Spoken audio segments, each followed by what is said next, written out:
গ্রেফতার এমনি আরো অনেক ব্যাপারেই হওয়া উচিত। প্রথম কথা, ও অ্যান্টি ন্যাশনাল, ও দেশদ্রোহী। দ্বিতীয় কথা, ও আমাদের মাননীয় হোম মিনিস্টারকে, মাননীয় প্রাইম মিনিস্টারকে অপমানজনক কথা চেঁচিয়ে বলেছে অন ক্যামেরা একাধিকবার। তারপরে একটা বাধায় কোণঠাসা হয়ে আসছে। ওই একইভাবে সবাই যেরকম আশা করছে, তোমরাও যেরকম আশা করছো, আমিও আশা করি যে ও মানে গ্রেফতার হবে, একটা কিন্তু কিছু দৃষ্টান্তমূলক শাস্তিও পাবে। কিছু একটা শাস্তি, ইনফেকশন এসছে কেউ জানে না কি করেছে। অবশ্য পা কাটা পড়ে বেঁচে থাকাও তার পক্ষে একটা। তারপরে ওখানে ড্রাগের ব্যবসা ছিল, ও কিছু চুরি চুরি যেখানে হাত দিয়েছে সেখানে। শেষ পর্যন্ত হাইকোর্টের নির্দেশে অভিষেক বন্দ্যোপাধ্যায়কে ভয়েস স্যাম্পল টেস্ট করতেই হলো, কিন্তু প্রশ্ন হচ্ছে যে এই ভয়েসের টেস্ট ধরে অবশেষে সেই জনৈক অভিষেক বন্দ্যোপাধ্যায় তার খোঁজ মিলে যাবে না তো? শিক্ষা দুর্নীতির মামলায় যে কালীঘাটের কাকু, আশা করি আপনারা প্রত্যেকেই মনে করতে পারছেন। এই বিষয় নিয়ে কথা বলবো। আমাদের সঙ্গে রয়েছেন বিশিষ্ট চিকিৎসক ডক্টর রজত শুভ্র ব্যানার্জি। স্যার, প্রথমেই আপনাকে ইমেজ বেঙ্গলে স্বাগত জানাচ্ছি। দুটো বিষয় খুব ইম্পর্টেন্ট এই মুহূর্তে। শেষ পর্যন্ত অভিষেক বন্দ্যোপাধ্যায়কে ভয়েস স্যাম্পল টেস্ট করতেই হলো, কিন্তু আমাদের প্রশ্ন হচ্ছে সেই কালীঘাটের কাকু যিনি বলেছিলেন আমার সাহেবকে কেউ ছুঁতে পারবে না, এবং যে চার্জশিটটা এসেছিল সেখানে বলা হয়েছিল জনৈক অভিষেক বন্দ্যোপাধ্যায়, জনৈক অভিষেক নাম বলা হয়েছিল। কিন্তু প্রশ্ন হচ্ছে যে ওই সেই সূত্র ধরে এই যে ডিজে মামলার সূত্র, এই দুটো জায়গায় কোথাও কি মিলে গেলে অভিষেক বন্দ্যোপাধ্যায়ের প্রাথমিক বা বিভিন্ন শিক্ষা দুর্নীতি মামলায় যে অভিযোগ, সেটা কি অভিষেক বন্দ্যোপাধ্যায় গ্রেফতার হতে পারে?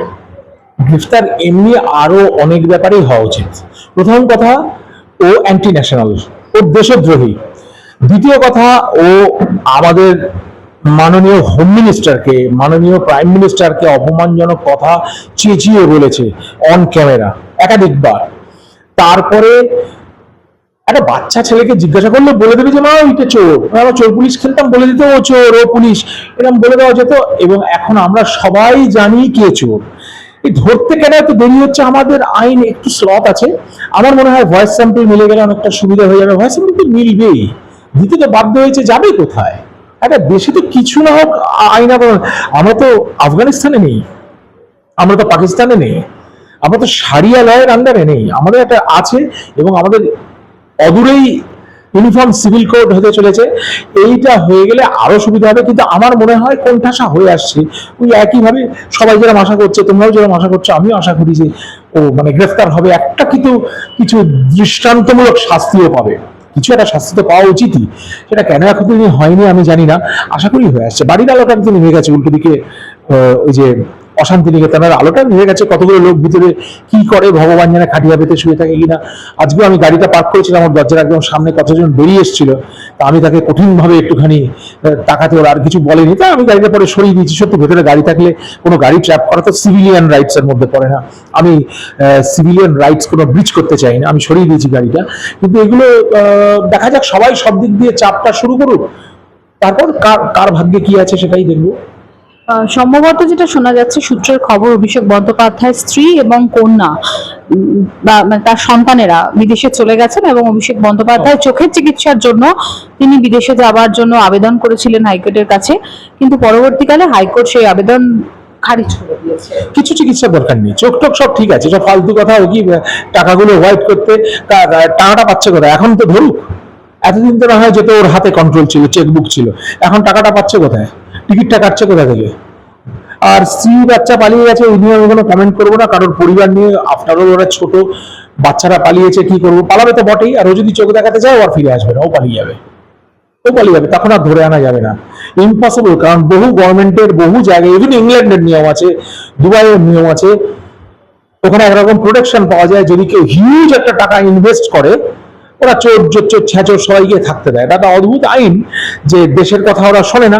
অবভিয়াসলি ওদের নিজের আইন, নিজের দেশ, নিজের পার্লামেন্ট, ওরা তার দ্বারা রুল হয়।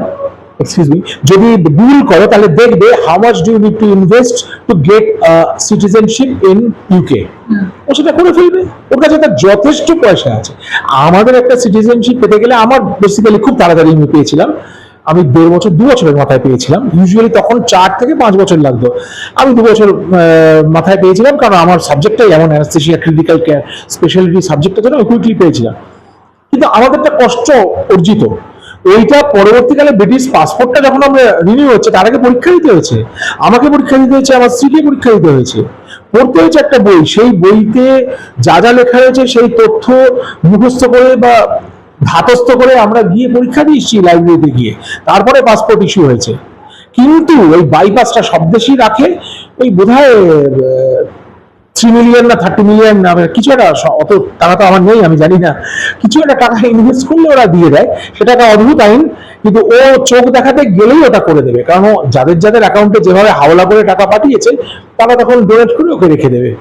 যেমন নীরব মোদী, তারপরে ওই যে কিংফিশারের মালিক কি ছিল, বিজয় মালিয়া ক্রিকেট খেলা দেখতে আসে এখনো, লন্ডনে থাকে, আমি জানি ওর বাড়ি পুরো গেটেড, মানে বাড়ি ওর প্রাইভেট হাউস, ওখানে শুনেছি 12টা না 14টা ঘর আছে, বিশাল ম্যানশন, ওগুলোকে ম্যানশন বলে, অত টাকা দিয়ে ওই সব নিয়ে গিয়ে কিনে সিটিজেনশিপটা এনশিওর করেছে।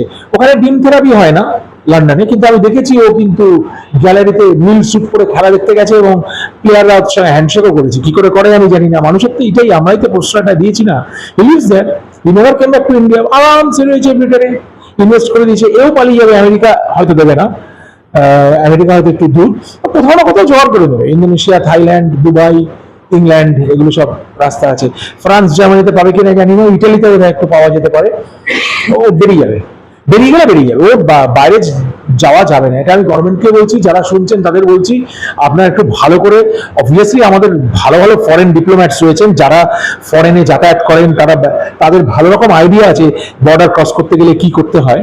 আমরা তো সিভিলিয়ান কাইন্ড অফ, একটা পাসপোর্ট দেখাই চলে যাই, কিন্তু তাদের ওই জায়গাটা টাইট করতে হবে যেন দেশ না ছাড়তে পারে, দেশ ছাড়লে ওকে কিন্তু কিছু করা যাবে না, বউ বাচ্চা পালিয়েছে পালাক।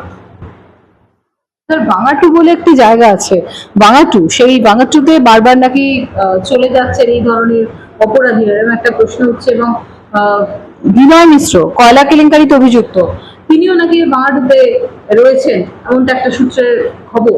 এরকম অনেক জায়গায় রয়েছে, এগুলো বেসিক্যালি খুব একটা ওয়েল মেনটেন ডিসিপ্লিন জায়গা না, যদি লন্ডন, আর কি বলা যায়, লন্ডন তো পৃথিবীর একটা প্রথম 10টা শহরের মধ্যে লন্ডন একটা শহর, সেইখানে যদি বিজয় মালিয়া গিয়ে থাকতে পারে, দেখো ললিত মোদী, ওরা সব ওখানে যদি থাকতে পারে ওখানে যাবে, এই অভিষেক বন্দ্যোপাধ্যায় গিয়ে থাকবে, কি করা যাবে, বাংলাদেশে কে ধরতে যাবে? তাই না বলছি, আগেই রাস্তা বন্ধ করে দেওয়া উচিত, যেমন যেমন ঘেরাও করে রাখে দেশটা, ওর জন্য কিছু একটা যে ওয়ারেন্ট ফরেন্ট ইস্যু করে, যে so that he cannot cross the border, he is not allowed to cross the border, এটা করা উচিত। শিবাশ্রয় প্রকল্পের নাম আমরা সকলেই জানি, ডায়মন্ড হারবার মডেলের পাশাপাশি শিবাশ্রয় প্রকল্প, সেখানে যেখানে অভিষেক বন্দ্যোপাধ্যায় চোখের চিকিৎসার জন্য বিদেশে যাচ্ছেন, সেখানে শিবাশ্রয় প্রকল্পে মানুষের পা কাটা পড়ছে, প্রাণহানিও গেছে, কাকে কি ইনফেক্ট করেছে, কার বডিতে কি ইনফেকশন এসেছে কেউ জানে না, কি করেছে কেউ জানে না, আয়ুষ ডাক্তার দিয়ে করিয়েছে।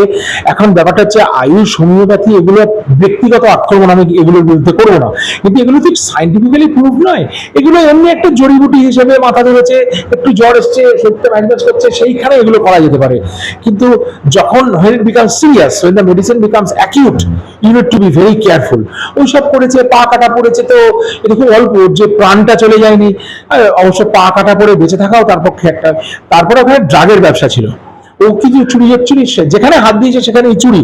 এখন কি চুরি করেছে সেটা আমি অ্যানালিসিস করতে পারবো না, কারণ ওই বিদ্যায় তো আমি পারদর্শী নই, ওই বিদ্যাটা তো আমার জানা নেই। তোমরা সব ইনভেস্টিগেট করে বের করো ও কি করেছে, তখন আমায় জানাও, তখন আমি জানবো যে এইভাবে চুরি করা যায়। চুরি করার কি কি রাস্তা আছে আমি কি করে বলবো? 7,000 কোটি টাকায় কটা শূন্য হয় ভাই, গুনে বলো আমায়।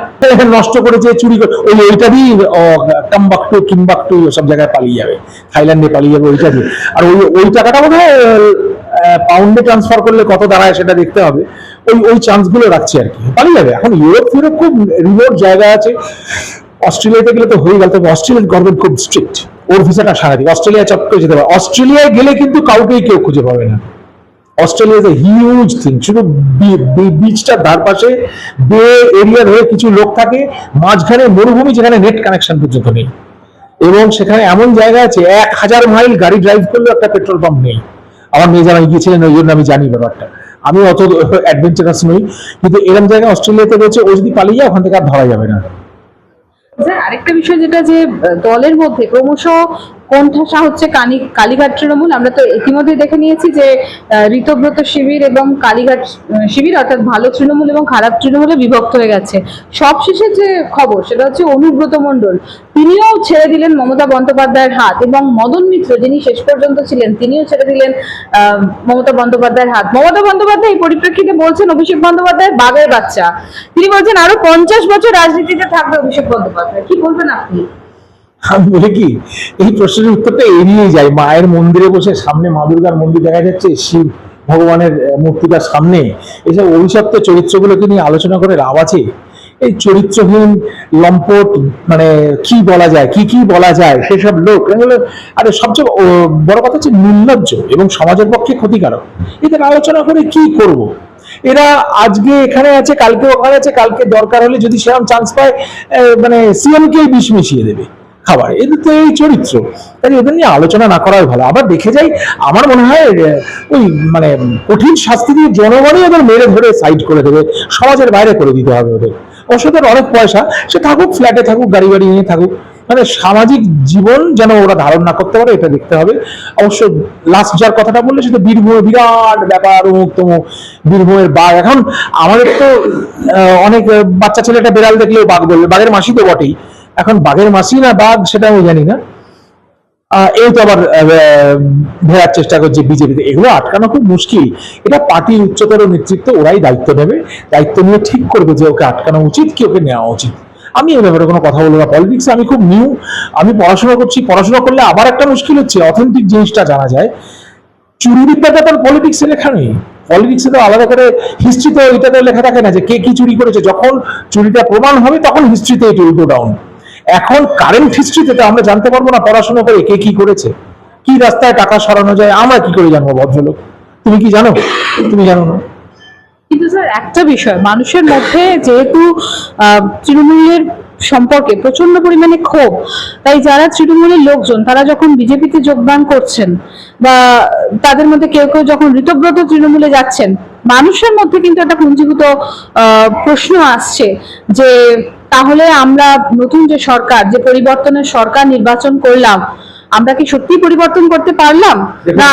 আমি উত্তরটা দিয়ে দিচ্ছি। এই প্রশ্নটা আসছে, লোকের মনে দুঃখ হবে, মানে লেন্স ছাড়া সোজা দেখলে এটা খারাপই মনে হবে, সবারই দুঃখ হবে। But politics is a big game, it's a strategic game. আমি বলবো এইটা একটু ধৈর্য ধরা উচিত সবাই। খারাপ লাগছে, আমারও খারাপ লাগছে, সবারই খারাপ লাগছে, এটা আমি মানছি, কিন্তু একটু ধৈর্য ধরুন। এটা নাম্বার গেম আছে, অনেক কিছু আমাদের করাতে হবে, সেইখানে হয়তো পলিটিক্স এই শিফট গুলো দরকার। আর আরেকটা কথা হচ্ছে যে যেটা আমরা আপাত দৃষ্টিতে বুঝি, সেটা ভেতরে ভেতরে কি ইকুয়েশনটা রয়েছে সেটা তো আমরা সবাই জানি না। পার্লামেন্টে কি খেলাটা হয়, পার্লামেন্টের ব্যাক বেঞ্চে কি খেলাটা হয়। আর দ্বিতীয় কথা হচ্ছে যে একটা সুনামি হয়েছে, কিন্তু এটা কিন্তু একটা সুনামি হয়েছে 15 বছর বাদে। ইট ওয়াজ এ মেজর শেক আপ। এই সুনামিটা কখনো ক্লিন হয় না। এই টেবিলে যদি একটু নোংরা পড়ে, একটা নোংরালে একটু জল দিয়ে আমরা মুছে দিলে টেবিলটা পরিষ্কার হয়ে গেল।